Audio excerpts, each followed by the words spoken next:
कथा के बीच में जयकारा इसलिए होता है आलस दूर हो जाए।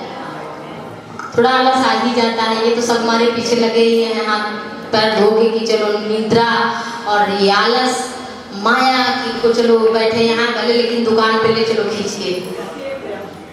एक आदमी था तो कपड़े का व्यापार था उसका, बेचारा कथा में जाता नहीं था, लेकिन एक बार आ गया, लोगों ने कहा भैया चलो रे दिन भर इसी में लगे रहते हो, कभी कथा तो सुन लो। उसने कहा ठीक है। अब दिन भर तो कपड़ा बेचता था, उसकी आदत थी और नींद भी आ गई, नींद भी निद्रा देवी भी आ गई। अब वो सपना देखने लगा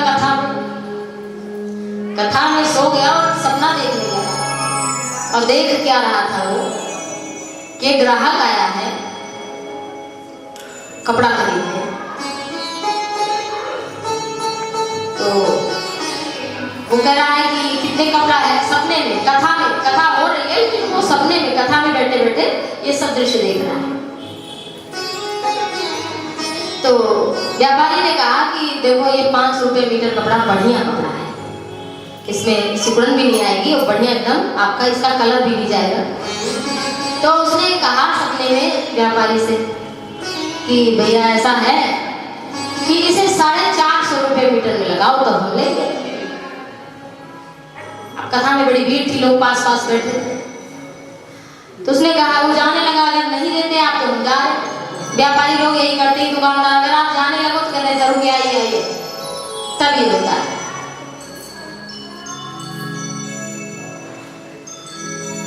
तब उसने क्या किया, जो नींद में है कपड़ा बेच रहा है, कथा में बैठा और नींद में कपड़ा बोला यहाँ आइए लोगों ने कहा वो क्या हो गया भैया, सब तो देखने लगे। और जो आगे वाला आदमी बैठा था कुर्ता पहने, उसी का कुर्ता खींच के वो फाड़ डाला, फट गया। उतनी देर खींचा ऐसे कि कपड़ा जैसे उसकी आदत थी। अब सब हंस पड़े, ठहाका लगा के थोड़ा उसका कुर्ता फट गया। उसने कहा भैया ये क्या कर रहे हैं, क्या कर रहे हैं? कहा भैया हम तो सपना देख रहे थे, कपड़ा बेच रहे थे। तो कथा में भी आप सपना भी देख रहे हैं तो कथा में भी कपड़ा बेच रहे हैं। तो बड़ी बात है ये कि हम सभी सपने में बहुत कुछ देखते हैं, लेकिन भगवान बताओ कितने लोगों को दिखते हैं सपने। ऐसी चीजें दिखती हैं जो हमने कभी सोचा नहीं है, ऐसी जगह पहुंच जाते हैं, ऐसी नदी है, ऐसा तालाब है, ऐसे सरोवर है, ऐसे लोग हैं जिनसे हम मिलने बात कर रहे हैं, कहाँ चले जाते हैं, प्लेन में भी घूम रहे हैं। लेकिन क्या कितने लोग हैं जो भगवान को सपने में देख रहे हैं? स्वप्न में भी भगवान का दर्शन दुर्लभ है भैया। सपने में भी आपको सब दिखेगा लेकिन ठाकुर जी आपको सपने में नहीं आएंगे। ये तो दशा है।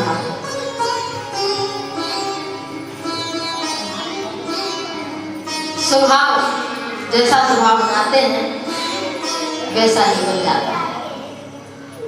तो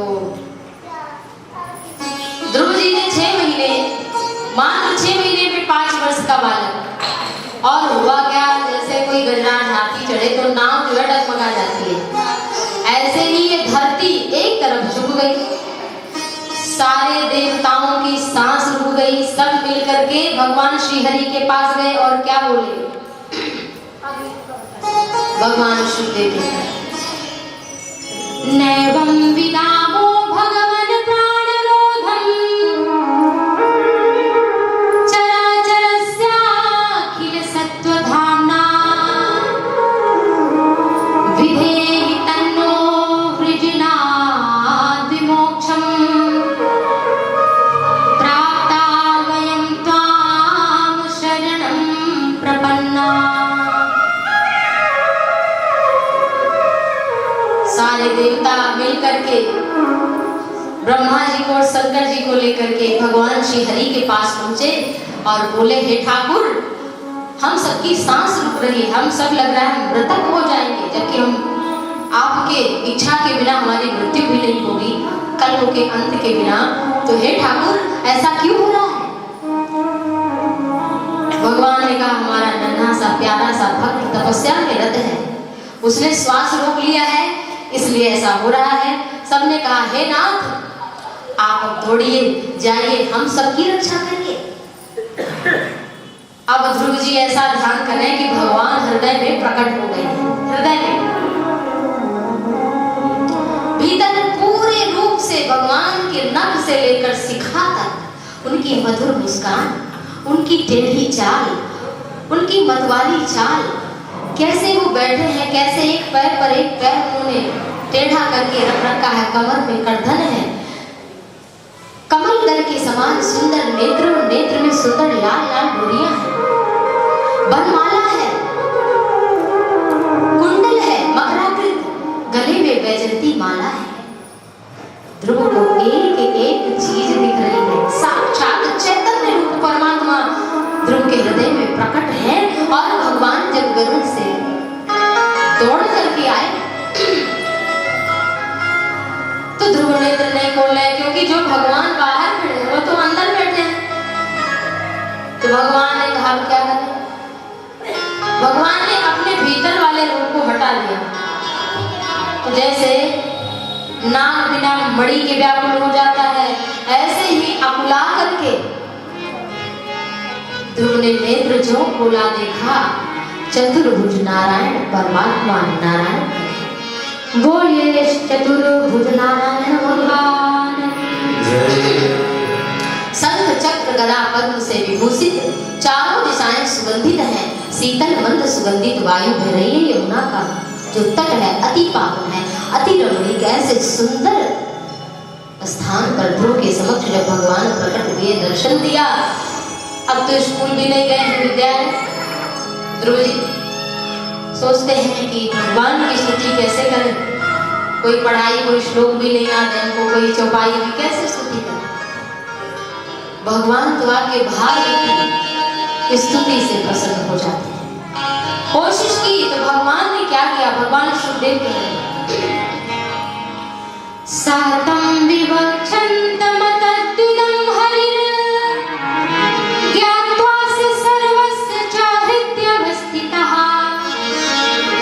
कृताञ्जलिं ब्रह्ममयेन कम्बुना परिस्पर्शं बालं कृपया कपोले।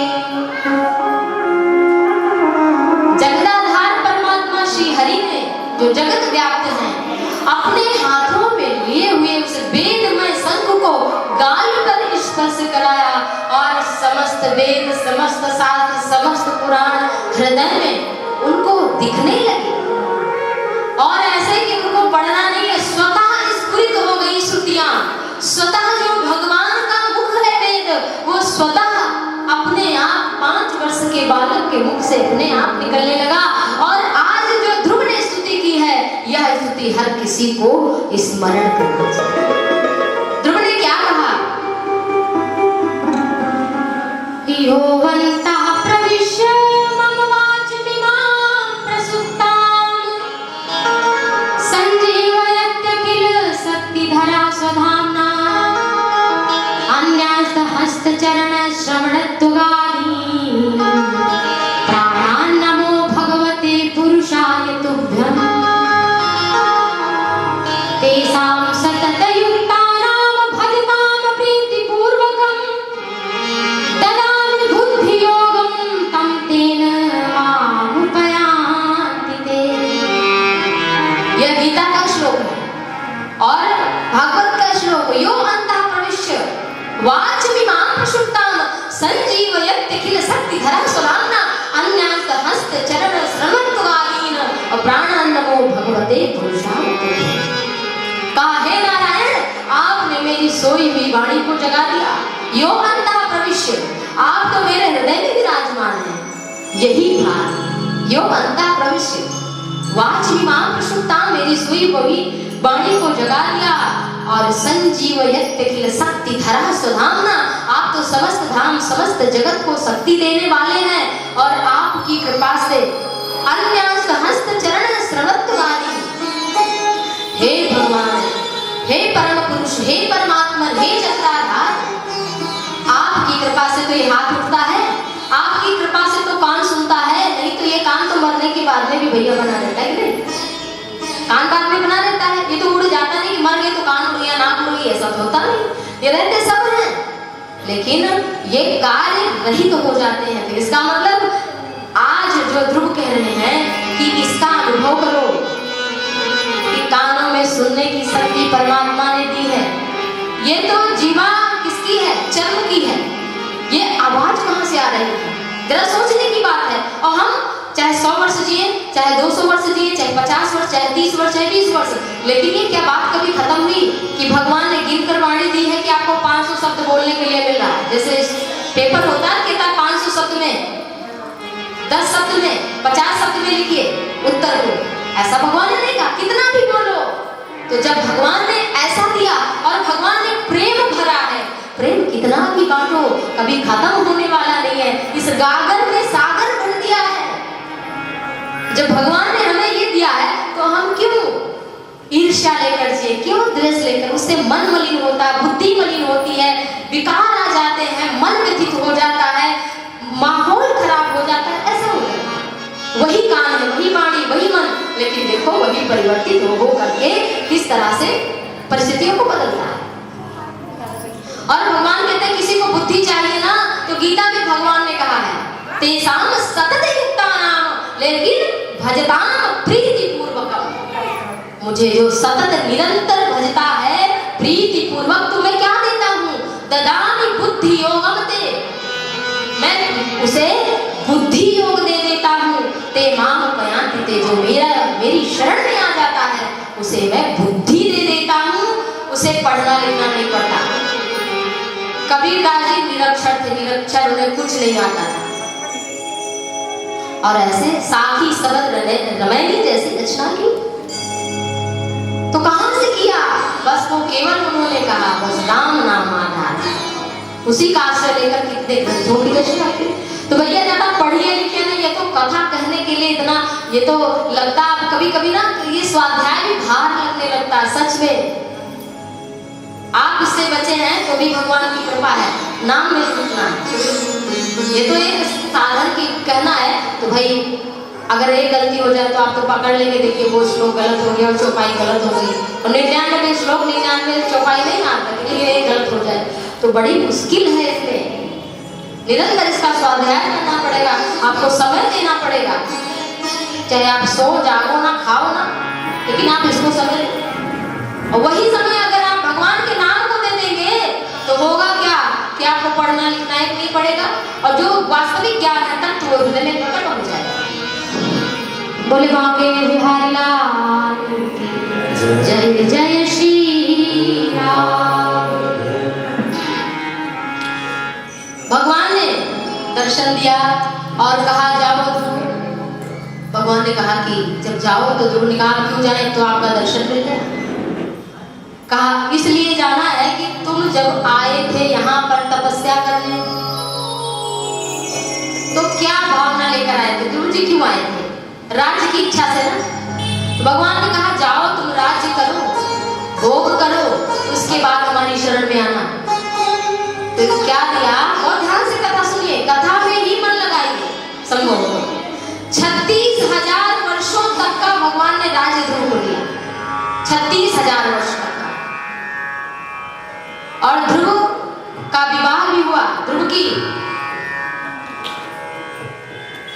पत्नी भी थी, भ्रमी नाम था, पुत्र भी हुए, गृहस्थ जीवन भी अपनाया।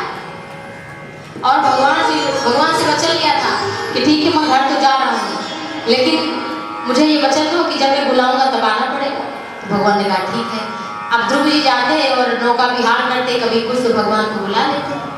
तो भगवान आए तो भगवान से पूछा ध्रुव ने कि हमने सुना है कि यहाँ तो ऋषि मुनि लाखों वर्षों तक तपस्या करते थे, आप हमको नहीं मिले, हमको 5 साल में 6 महीने में कैसे मिल गया? लोग कहेंगे, लोग गाते रहते कि ध्रुव ने 5 साल में 5 साल में, तो ये क्या कारण है जानना चाहते हैं हमसे। तो भगवान ने कहा कि हे ध्रुव, तुम अपने केवल एक जन्म को जानते हो। जैसे कि भगवान श्री कृष्ण ने अर्जुन से कहा था कि तुम केवल अपना एक जन्म अभी का जान रहे हो, लेकिन मैं तुम्हारा अनंत काल का हिसाब किताब तुम्हारा है।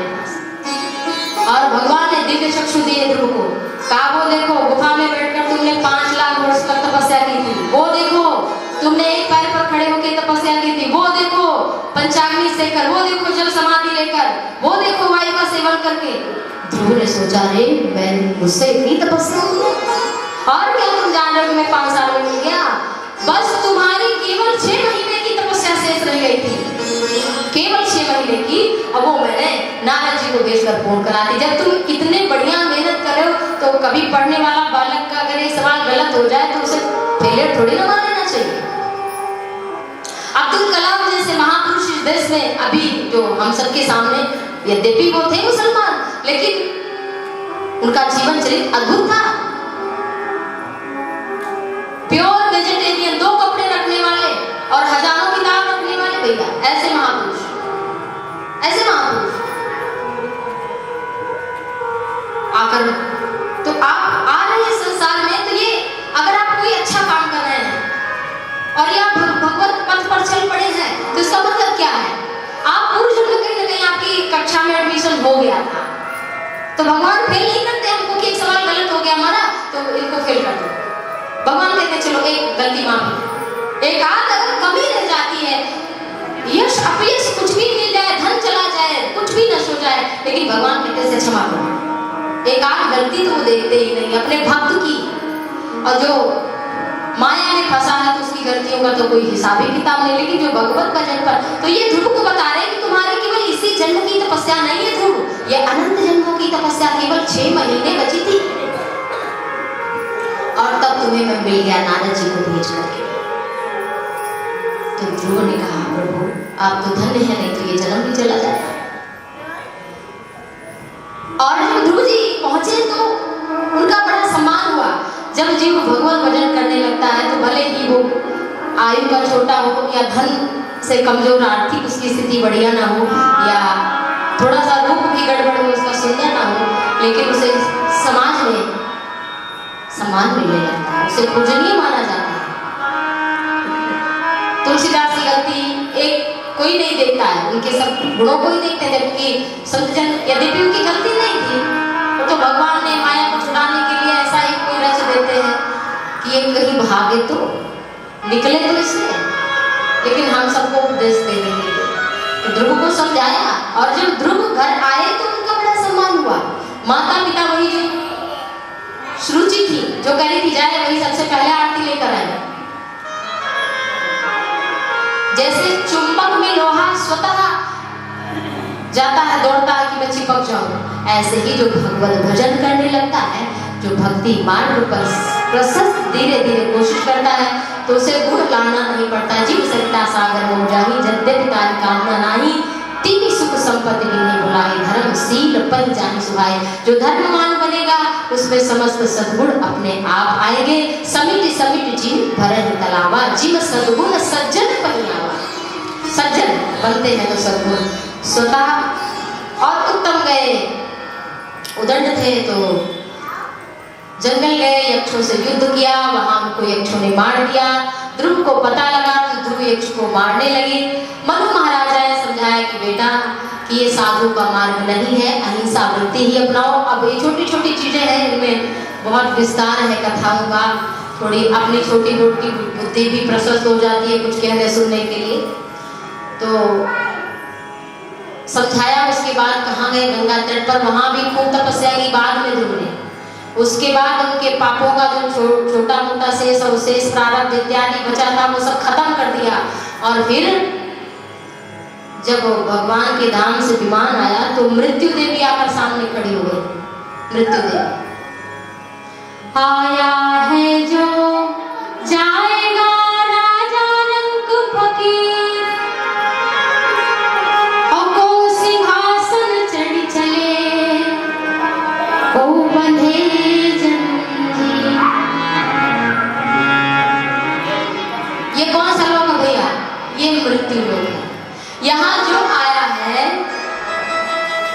उसे मृत्यु को ग्रहण करना पड़ेगा। तो ध्रुव ने कहा कि आप कौन है? कहा मैं मृत्यु देवी हूँ और आप विमान पर जाना चाहते हैं, कहीं जाए, ये शरीर ही छोड़ दीजिए। लेकिन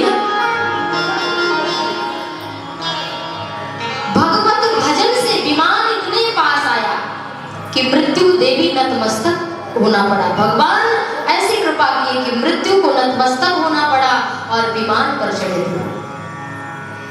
ये कोई चैतन्य महाप्रभु भी साक्षात अपने शरीर से ही विग्रह में लीन हुए हैं, और मीराबाई जी भी इस भगवान के विग्रह में लीन हुई। इनका शरीर ऐसे नहीं क्या महापुरुषों का, ऐसे भी महापुरुष जो सशरीर भगवान में समाहित हुए हैं।